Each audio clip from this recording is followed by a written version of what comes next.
La vraie vérité, la mort fait partie de la vie.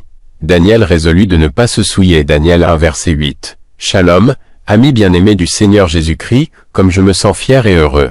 Le jeudi 12 septembre 2024 de 14h à 15h, en tant que chef du département de mission et d'enseignement, j'ai eu l'occasion d'accompagner la réunion Zoom entre l'organe plénier de la Fondation Christophe Russe Semarang et la Fondation Jésuite de Jakarta.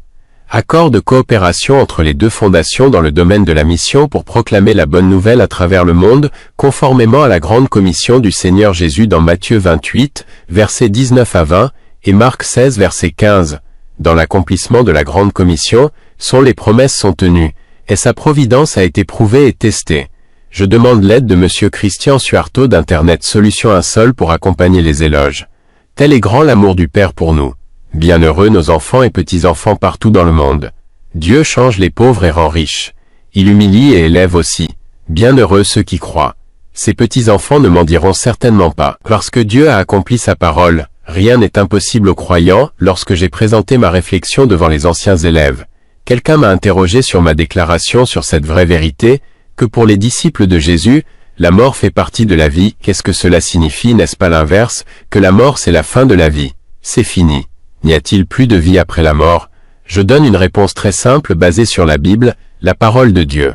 Pour ceux qui croient au Seigneur Jésus, nous avons en réalité besoin de la mort de notre corps, appelé cadavre ou corps, afin que notre esprit puisse vivre éternellement au ciel. Jean 3 versets 16 et 36. C'est pourquoi la mort est un gain. Philippiens 1 verset 21. Pour ceux qui ne croient pas en Jésus, c'est une opportunité spéciale. Nous n'avons pas besoin d'avoir peur de la mort, car c'est précisément par la mort que commence le début de la vie éternelle. Alors s'il n'est pas mort, que fait-on? La vie c'est Christ, Philippiens 1 verset 21. Nous rendons grâce parce que nous l'avons reçu. Nos bonnes actions ne visent pas à obtenir le paradis, mais plutôt à faire de bonnes actions en guise de gratitude pour avoir eu le paradis. Laissez-moi vous inviter, même si le monde entier est différent de moi, je fais toujours ce qui est juste, selon les croyances que j'ai avec le bon fondement.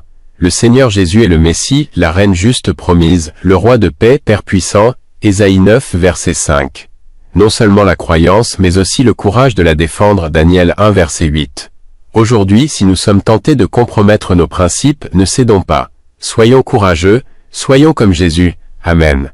L'inspiration d'aujourd'hui, nous ne tomberons pas dans l'erreur si nous défendons ce qui est juste, _.